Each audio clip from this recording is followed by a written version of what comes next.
What is going on, guys? Jack here, and welcome back to episode number 126 of Park to Prem here with Tower Town. Today we have the Europa League quarter-final.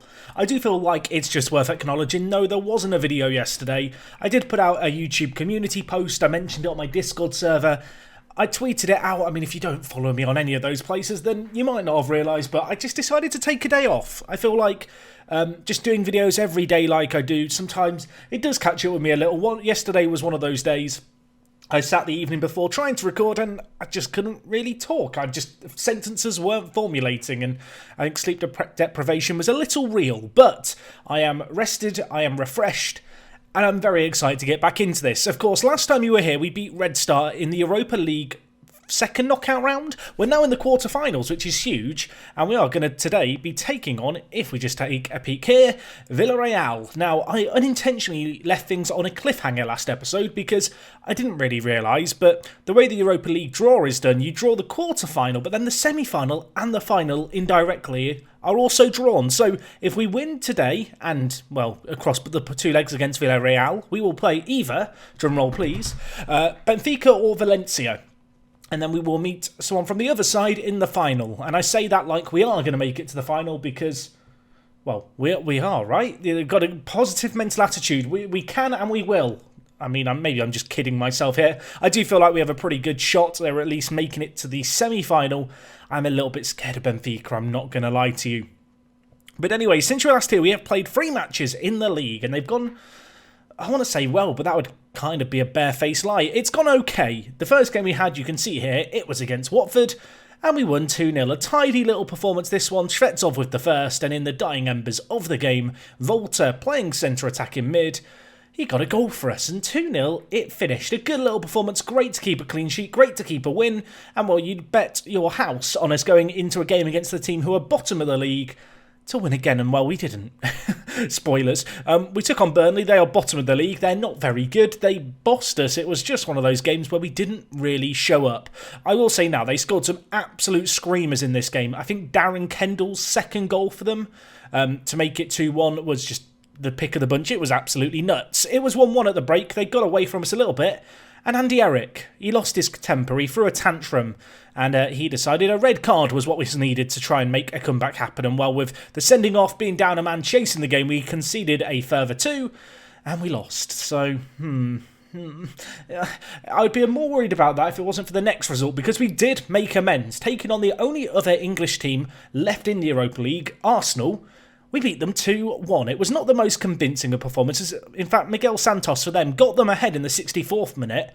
And it took 2 unlikely heroes, really, our 2 full-backs, playing left-back and right-back, to come up with the goods. Marlon Ox with the pick of the bunch. I'll let you decide if it was better than Kendall's for Burnley. In my opinion, it was pretty comparable. Not a bad goal by the left-back. And then Lazarus getting a nice goal as well into the bottom corner. And, well, that's a great result in the grand scheme of things. It really can't be downplayed. To beat Arsenal at home is going to be important if we want to continue on our merry way into, well, hopefully Champions League reckoning. You can see right now this is how the league table looks. We are sat in 4th. It's worth noting, I suppose, Manchester United do have a game in hand on us, which if they win would see them go ahead of us. We are only 1 point behind Chelsea and 3 points behind Man City. However, both those teams have played fewer matches than us, so it does feel like United are going to be the big rivals, the big team to beat. They are still in European competition. In fact, they beat Sociedad in the first leg. Their end of season running is quite easy, so it's going to be tough. I mean, ours isn't too bad either. Really, the hardest game we've got is Tottenham, but given the fact we've just lost 4-1 against the team who are bottom, can you even really say there's an easy game at the end of the day? I don't think you can. But anyway, today we shift our focus to the games against Villar-Real. We are going to do the first leg. We're then going to just skip over the Brighton game. I'll do it in my own time, and then we'll come back for the second leg away from home. And well, given the fact we're now in the quarterfinals, it starts to feel like, I don't know, maybe you could taste the final. It's not far away now, I suppose. Just worth noting, Auger is unfortunately suspended, and Mateus Aurelio is out for 8 days to 3 weeks. So, I mean, the only good news about Aurelio's injury is the fact that right back is probably the position with the most strength in depth. We've got, of course, Lazarus, who can slot in, and, well, that, as you can imagine, that injury might explain why he was able to score against Arsenal from right back. And of course, we've also got Kevin Deacon, who, I mean, if you were wondering, is slowly but surely learning the left-back position. Just worth noting, we have had our youth intake, and it's been an okay one. The pick of the bunch is Lucas Pluck, who was named by one of our Patreon supporters, and he looks very, very good, doesn't he, the 17-year-old? He has really, really good technicals, good natural athleticism. His mentals, whilst they're not great, they're kind of fairly well-rounded, with the exception of positioning. You know, they're all average, I feel like. His personality's okay. He's got a little bit of potential. We'll keep an eye on him. I feel like he could turn into a good little player for us. And the other kind of pick of the bunch in terms of our intake is Hallgeir Martinsson. What a name that is. The Norwegian titan of a man. He's very, very tall, he's very, very aggressive, he's very, very brave, and he has the balance of a ballerina. 17 balance, you love to see it. He's a really interesting player. I feel like he could actually turn out to be really good. I know some people will look at the potential ability here and go, it's only 3 stars, that's rubbish, even though there is 1 black star there that is a little difficult to see. It is worth noting that in our current team, a 3-star potential player, or a 3-star current ability player, is someone who is as good as McCassie. And you know what? If he turns out to be as good as McCassie, I'll be a very, very happy bunny. And while speaking of McCassie, look at this development. Yes, very good stuff. We did have a few other players come through our intake if I just sort here by training, and then you look at the players with a lack of a graph. It kind of gives you an idea of who those new players might be. We've got Alan Berriton here, who is a Welsh player. We've not had many Welsh players come through. We've not really had many Welsh players play for us. I'm trying to think. We had Rush, the right-back, play for us, who was Welsh. I feel like there might have been 1 or 2 other players. Obviously, Alex Evans in that rank. Maybe Alan can be the next person to join that list. We also had Neil Bunting, who, I don't know, he's not very kind of good in the air, is he? But he could turn out to be a good little right-back. I love the fact he's consistent. He's got some potential. And looking at it, I should probably set up his coaching and stuff. So let's send to wing-back on complete wing-back support. I think that feels like the right thing to do.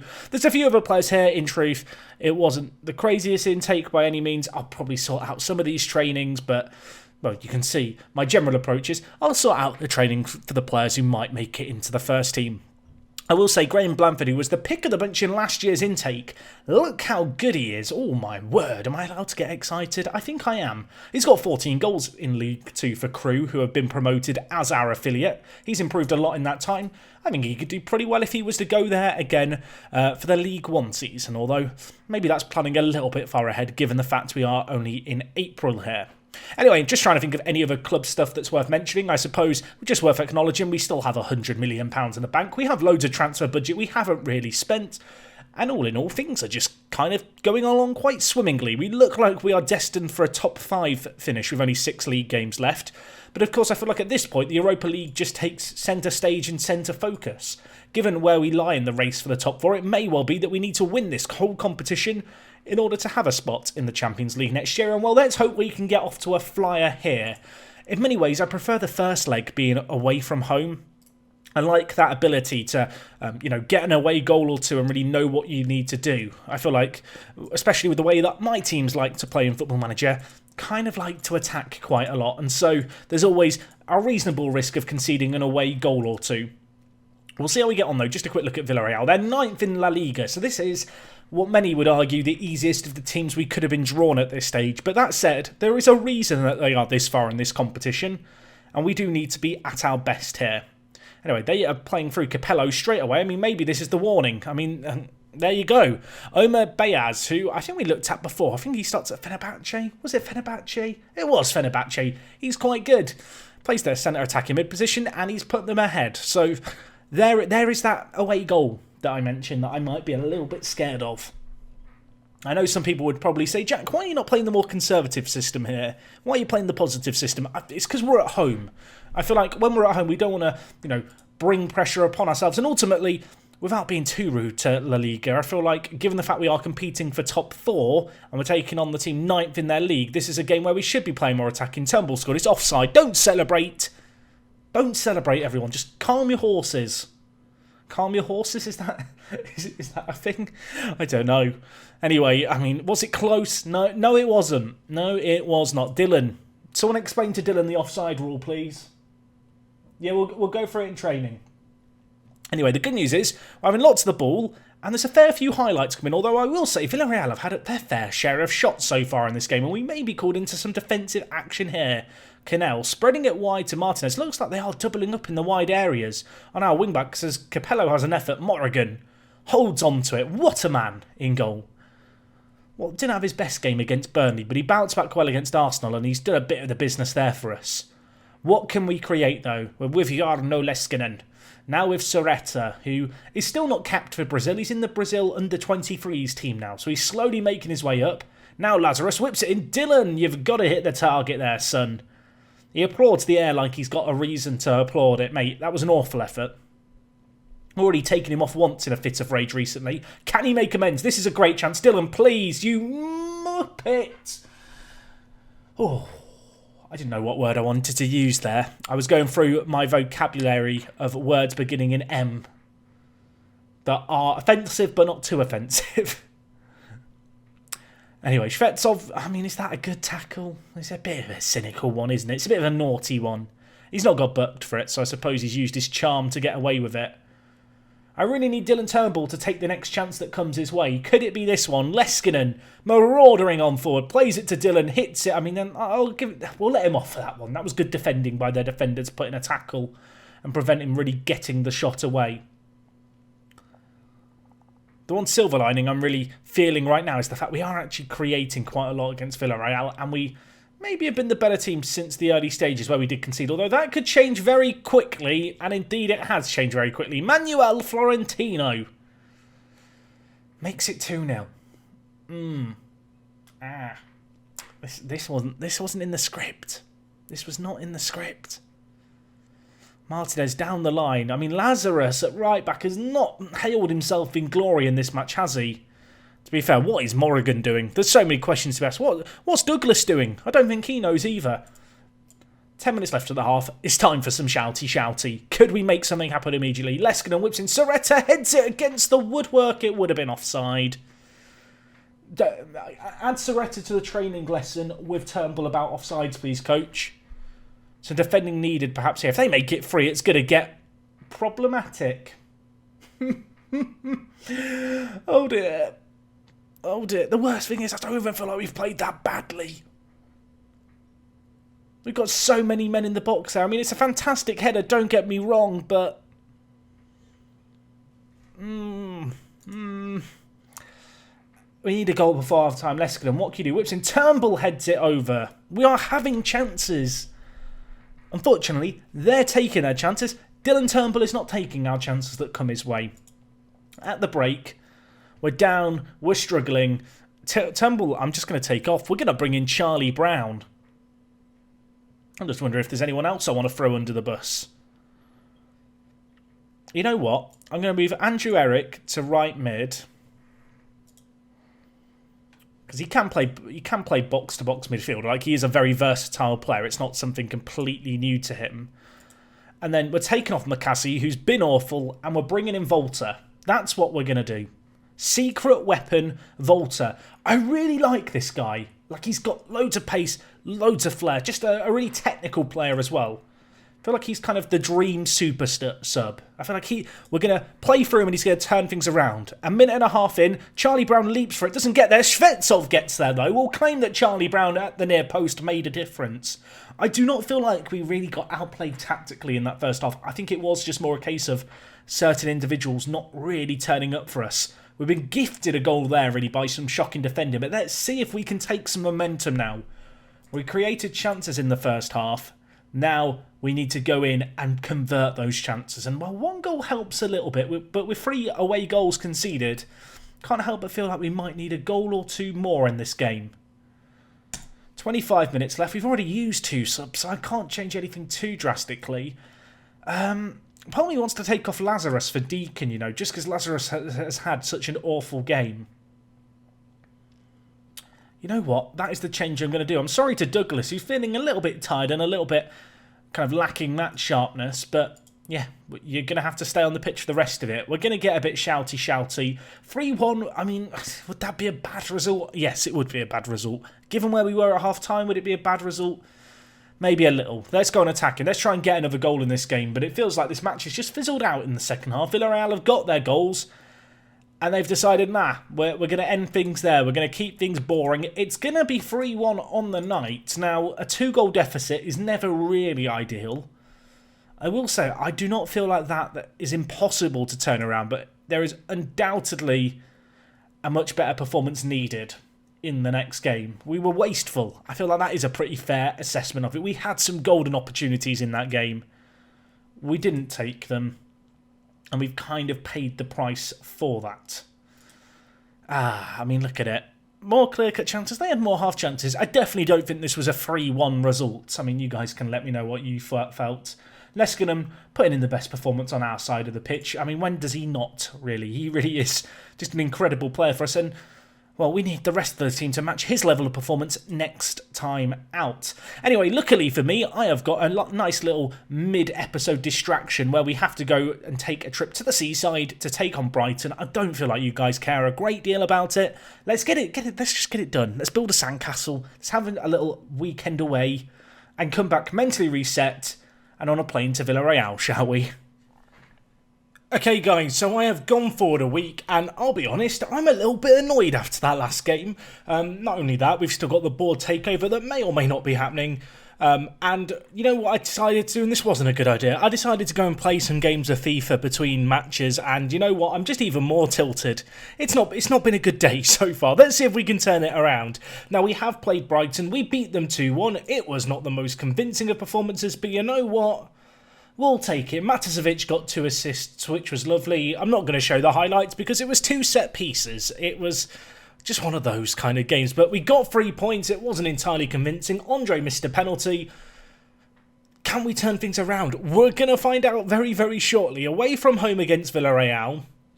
What was the board's expectation in this competition? I'm very curious just to check. Because I'll level with you, I don't really remember. So the expectation is to reach the second knockout round. So we've done it. It does matter. It would annoy me. I was about to say, it wouldn't matter if we don't get further. No, it absolutely would be bad. But let's see how we get on. We need to turn up. There has definitely been games like the Burnley one, like the game you just saw, where we just don't show ourselves in our best light, and it's really frustrating to see. And you know what, I think it comes down to a few things. I think it comes down to a degree of inexperience. We've got such an incredibly young team. I think part of it is perhaps a bit of naivety from our team in terms of, you know, thinking that we can beat Villar-Real comfortably at home. And I think another factor is just a general inconsistency. Anyway, I am going to try McCassie rather than on ball-winning midfielder as a box-to-box midfielder. I'm not really feeling the ball-winning midfielder as part of our centre-mid duo. And to be honest, besides his finishing and a bit lacklustre technique and first touch, McCassie's still a very, very good box-to-box midfielder. It's one of those roles where you're never going to be great at everything. But to be honest, he's exceptional in so many different areas, and especially some of the most important areas like teamwork, like work rate, like stamina, like his tackling. That I'm willing to give him a chance at box-to-box midfielder again. That said, of course, Matasevic played so well midweek. There is always going to be that lingering temptation to bring him in, but I'm going to trust my head and not my heart. And this is the team we're going to go with. So Ogier is back. The rest of the team remains unchanged. I did weigh up the possibility of bringing in Deacon at right back. However, I have opted against that because I gave Deacon a chance against Brighton to show us what he was made of. And just to put it politely, he was potato. So with that in mind, we're going to go back to Lazarus. Anyway, you can see the team here. Unfortunately, Mateus Aurelio did do a fitness test, but he didn't do a fitness test. He just wasn't ready for one. I guess that's a sign that maybe he's not available for today's game. You can see the rest of the team here, though. We've got Charlie Brown, who did score in that game against Brighton. I did choose to rotate the team entirely. So the great news is, as you look through all these green circles, for the most part, everyone's 100% fit and ready and raring to go. And well, let's hope that we can really show up here. We were awful last game. We need to turn things around. I feel like at 3-1, it's not impossible by any means. But, well, we know if we concede one, we are going to have to score 3 goals. So I feel like there isn't really the option here to go defensive from the start, to use our more counter-attacking system. I feel like we do just have to go for the throat from the beginning. Start fast, try and dominate the play where we can with the ball, and see how, you know, we end up, I guess, in the first half, and then from there we'll make decisions. But I feel like any game where you need, to score 3 goals. In fact, yeah, we have to score 3 goals in this game because 2 goals and they'd go for on away goals. Yeah, three goals are needed. We can't go defensive, is the long and short of it. Anyway, looking at the early stages of play here, we're having possession much like we did in the home leg, but we're not seeing any highlights, and the chances that we're having are just, they're not big ones. And while we've got a set piece now to deal with here, it's whipped in, Andre heads it out, Andy Eric, can you help it on its way? Of course he can. Turnbull and Shvetsov, 2v2, Turnbull, can you tuck it away? No, he's had a few chances, hasn't he, across the last couple of games, says Dylan Turnbull. Is that 13 finishing coming back to haunt him? Leskinen whips it in. I mean, it's a pointless highlight, surely. Indeed it is. Shvetsov's just pushing people over in the box. You bully.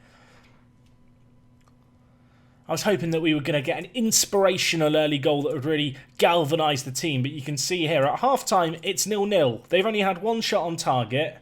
We've not been good enough.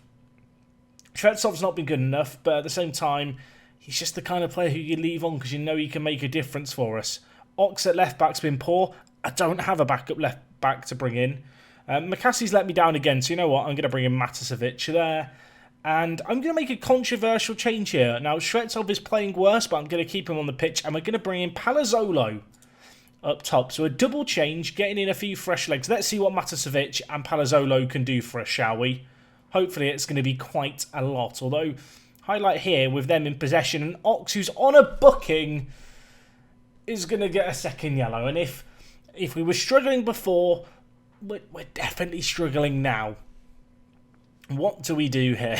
What do you do here? It's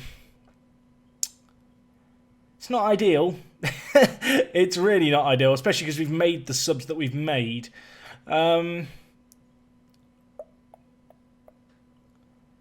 going to take off Lazarus, which might seem like a bit of an odd change, but we're going to go to a three at the back system. We're going to play Douglas in the middle. And you know what, Douglas? You're going to play as a libero. Because why not just try something mad? We're down a man. We have to do something. I'm going to move Leskinen further forward. We are going to play a 3-3-1-2. Do I want to play a 3-3-1-2? You know what? Let's go with Mazzalas instead of box-to-box midfielders, so we can at least hopefully get a little bit of width in the final third. I'm gonna be a bit more sensible, I think. I'm trying to get a man in the middle. Thank you. Clicking is hard. We'll go with this. I've got to... The libero's stupid. What am I doing? You know what? I don't want to say I've given up, but I feel like if there was any chance of us coming back in it, the fact we've now had a sending off and we still need 3 goals with, 35 minutes left, the game's probably got away from us here.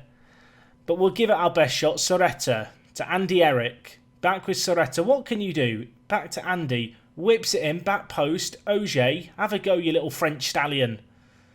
He goes back to Leskinen. I mean, we struggled at home against them with 11 men. Can't help but feel like this is going to be more challenging. And while they're breaking us down, Manuel Florentino breaking away, Morrigan makes a stop. Leskinen prevents it from going out for a corner, which feels important, although there is now a set-piece chance for them here. Whipped in, Auger heads it out. Now with Connell at the edge of the box, he goes to Omer, who of course scored the first goal of the first leg. Morrigan makes a decent stop and makes another, and then it's Kung Fu kicked out the box by Douglas. Pressure though continuing to mount, just get it away from our goal. The sad reality is when you need 3 goals whilst down a man, there's not a great deal of options you can do that aren't going to leave you exposed at the back. And I feel like we might be feeling this here because in the wide areas they are just spreading the play. Sanchez with it. Played back across also. We'd used all our subs. Omer now with it. Ibanez. Manuel Florentino to Tago. And they've scored. Raffaele Capello. And you know what? I can't really complain. It's unfortunate the way this second leg's gone, but we conceded 3 goals at home, albeit they were very, very clinical. We didn't take some of the half opportunities that came our way. And it's cost us. I mean, the reality is now we are shifting our focus to the league. And our first excursion into Europe feels like a disappointment, but I am trying to remind myself of the fact the board expectation was a top half finish and to reach the second round of this competition. We surpassed that expectation by, getting past the second knockout round. we're still going very strong in the league. It just feels like such a disappointing way to go out in a game that should have been winnable. And I think when you look at the stats before the sending off, we were the better team in this game. They'd had one shot, but the sending off changed the game. Marlon Ox has got a lot to answer for.